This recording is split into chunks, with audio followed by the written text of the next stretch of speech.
Volunteers like Gene Koenigs do most of the labor here. We already filled one pallet. We do 5 high and 6 across. But the food? This is the actual box of federal food. Primarily comes from federal and state assistance. The building is our warehouse distribution center. Interim CEO Judy Jones says the Thurston County Food Bank has been able to handle the increasing demand, but she wonders for how long.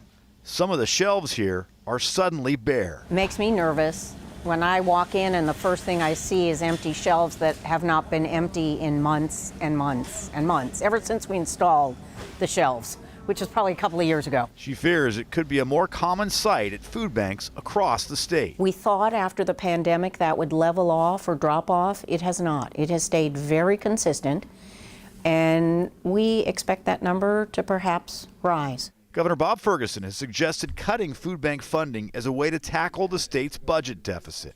According to the governor's office, in 2019, the state gave food banks $12 million. During the pandemic, thanks to federal COVID assistance, that increased to more than $60 million a year.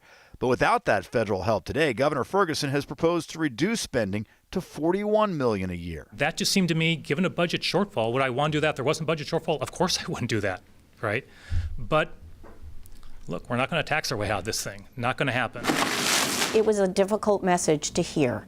It was. Judy Jones says whether it's through new taxes or cuts elsewhere, the state must make feeding its residents a priority. We anticipate this is going to be a significant hardship for families in our community and really statewide. If the cuts happen, Judy Jones says they'll have to rely on more donations from the public, foundations, or corporations. She's worried that resource may end up drying up as well. In Tumwater, Drew Mickelson, King 5 News.